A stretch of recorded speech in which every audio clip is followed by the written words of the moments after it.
पुष्पा की जान।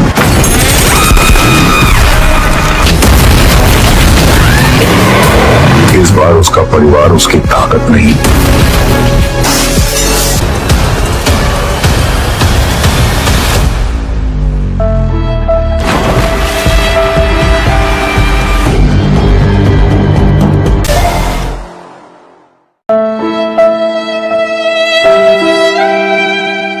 चित्तौड़ और तिरुपति के कई इलाकों में दंगे शुरू हो गए। इस वक्त हम अनामया सर्कल पर मौजूद हैं और आप अपनी स्क्रीन पर देख सकते हैं कि किस तरह पुष्पा के समर्थक हजारों की तादाद